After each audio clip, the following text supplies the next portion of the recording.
Salut les gars, salut les amis. J'espère que vous allez bien. La Ligue des champions africaine, la Ligue des champions de la CAF est de retour. La première journée s'est déroulée ce week-end et dans cette vidéo, c'est une vidéo récapitulative autour de la première journée de la Ligue des champions africaine. On sait que c'est la plus grande compétition pour les clubs africains qui jouent sur le continent et j'ai fait des vidéos précédemment pour j'étais revenu par rapport à la première journée pour les qualifications pour les barrages, d'ailleurs pour les tours préliminaires de cette Ligue de la CAF. J'ai également fait pour la deuxième journée, j'ai dressé les bilans à chaque niveau de la compétition. Je suis revenu en long, en large, j'ai même parlé des équipes qui étaient qualifiées dans cette phase de poule de la Ligue des champions de la CAF. Et là, bien sûr, cette Ligue des champions a fait son entrée en lice avec cette première journée. Et dans cette vidéo, je vais revenir par rapport, bien sûr, aux équipes qui ont gagné, comme qui sont bien entrées dans la compétition, aux équipes malheureusement qui doivent un peu cravacher, qui vont se rattraper sans doute à la deuxième journée. On va se projeter par rapport à cette Ligue des champions africaine. Je tiens toujours à le rappeler,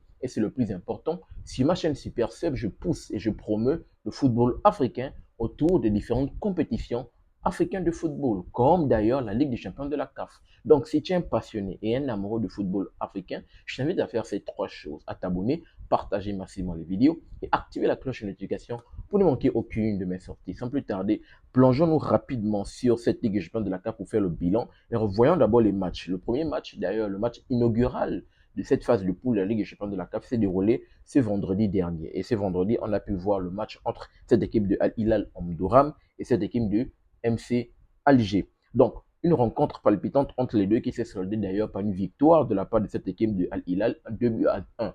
Je tiens à rappeler que ces deux équipes se sont retrouvées pendant la dernière édition de la Ligue des champions de la CAF qui s'est déroulée. Ils étaient dans le même groupe et ce sont les deux équipes qui ont d'ailleurs décroché leur ticket de qualification pour, bien sûr, pour les quarts de finale. Là encore, ils se retrouvent dans la même poule. J'ai l'impression que, bien sûr, l'histoire est en train de s'écrire. Ils ont toujours pour habitude de se retrouver. Et là, bien sûr, le vent a tourné pour cette équipe d'Hilal Omdouran qui, d'ailleurs, a pu se l'emporter 2 buts à 1. Donc, on verra ce que ça va donner dans le match retour du côté du MCA. Mais pour le moment, avantage, bien sûr, pour cette équipe de Al-Hilal Omdouran, le club soudanais. Parlons maintenant des rencontres qui se sont déroulées, bien sûr, le samedi. Le samedi, on a eu plusieurs rencontres. D'ailleurs, l'entrée en liste de cette équipe de Mamelodi Sundowns, le club sud-africain, qui a joué cette équipe de Lupopo. Lupopo, bien sûr, c'est le club du côté de cette équipe de la République démocratique du Congo. Donc, malheureusement, ça a été compliqué pour eux, bien sûr, cette équipe de Mamelodi Sundowns. D'ailleurs, les hommes de Miguel Cardozo n'ont fait qu'une bouchée, généralement dans les phases de poule.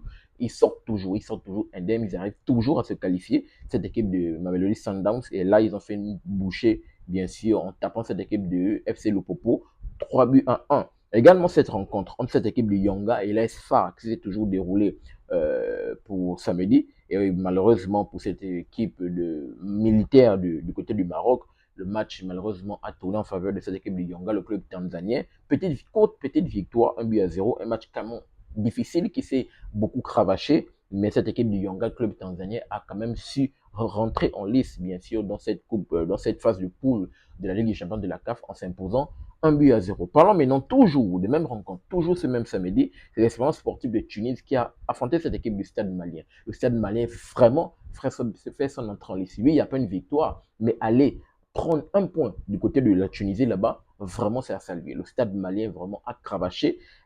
C'était un match difficile.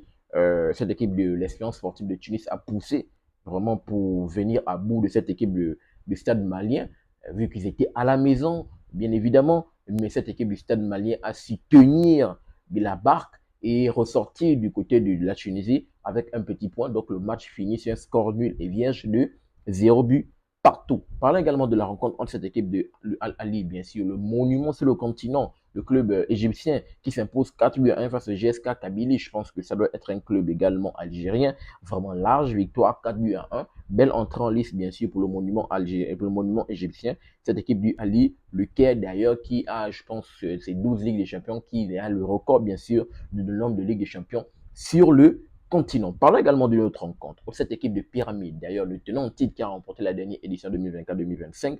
Pyramide qui fait également son entrée en liste de la plus belle des manières, qui a également joué ce samedi. 3 buts à 0 face à River United. Je pense que ça doit être un club du côté du Ghana, entre le Ghana et le Nigeria. 3 buts à 0. Belle victoire pour l'entrée en liste pour les tenants en titre, cette équipe de Pyramide. Maintenant, on parle également des rencontres. Les rencontres qui se sont déroulées le samedi, parce qu'il n'y a eu qu'une seule rencontre pour le dimanche. Le samedi, ça s'est bouclé et clôturé par la rencontre de cette équipe marocaine qui a remporté la Ligue des Champions, la Coupe de la Confédération de la CAF, cette équipe de la Renaissance sportive de Berkane, qui s'impose 3-0 face au club de Power Dynamo. Je pense que ça doit être un club Power Dynamo, c'était quoi?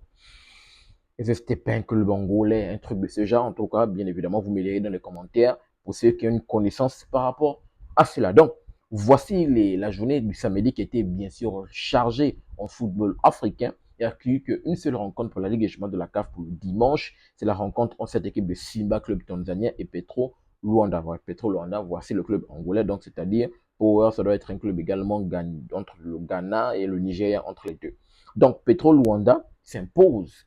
Victoire vraiment surprise. Il s'impose du côté de la Tanzanie là-bas face à Simba. Simba, je tiens à rappeler qu'ils sont finalistes quand même de la Coupe de la Confédération de la CAF. Ils sont fait battre par cette équipe de la Renaissance sportive de Berkane. Et là, ils rencontrent cette équipe de Petro Luanda qui a d'ailleurs survolé ces phases préliminaires pour se retrouver parmi les équipes qualificatives de ces phases de poule.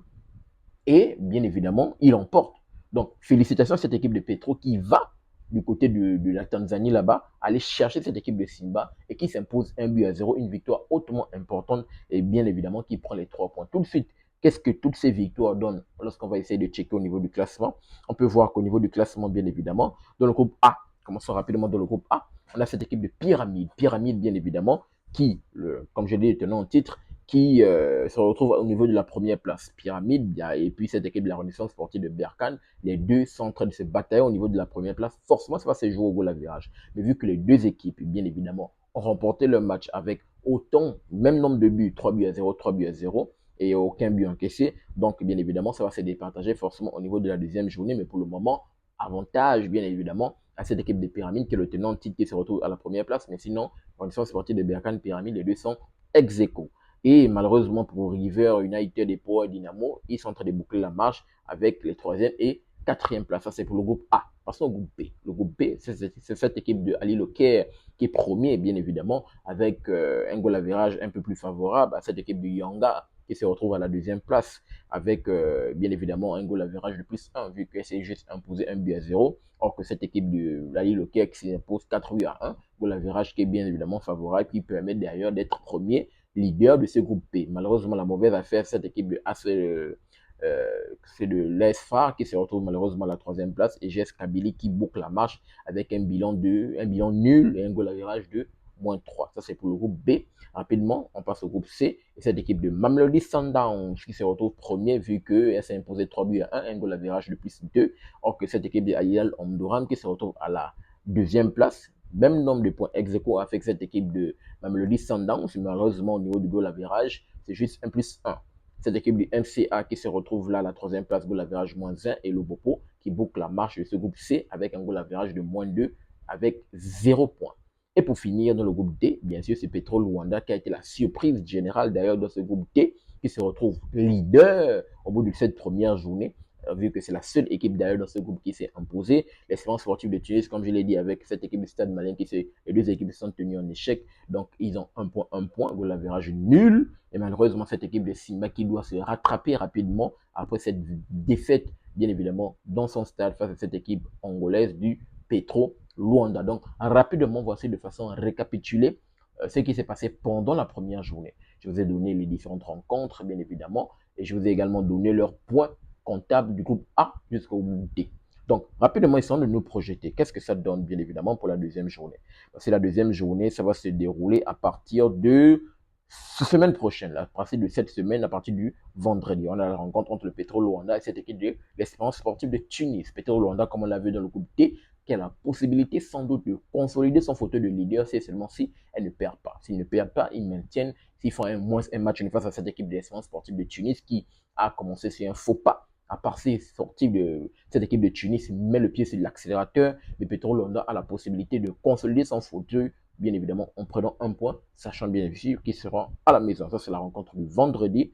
Et on aura également la rencontre entre le Lubopo. Pour le moment, ce n'est pas encore désigné. Soit ça va se dérouler également le vendredi ou le samedi, mais je pense que sans doute ça sera le vendredi. Le Lubopo qui va jouer cette équipe de Al Hilal Omdurman. Et toujours le même vendredi, on a River United qui doit jouer la Renaissance sportive de Berkane. On verra si Berkane va chercher bien sûr cette équipe des River, vu qu'ils se sont déjà imposés dans la première journée. Et là, on est toujours dans le vendredi. Je pense que le vendredi sera riche en football africain. Le Stade Malien qui va jouer cette équipe de Simba. Et le Stade Malien qui sera d'ailleurs à la maison. Le Popo également qui va jouer cette équipe de Ali Local. Le Popo 2 fois. Pourquoi le Popo 2 fois? Ça doit être un bug. Ça doit être un bug. En tout cas, le Popo qui va jouer cette équipe de Ali Hilal Omdurman. Donc, je pense que le Popo et Ali Hilal, là, c'est pas le bon truc. Donc, c'est, voilà. Le bon truc, c'est le Popo avec cette équipe de Al Hilal. Ça, c'est le bug, bien sûr, de, voilà, de Google avec l'actualisation, sans doute. Et Jessica Kabili qui doit jouer cette équipe de Yanga.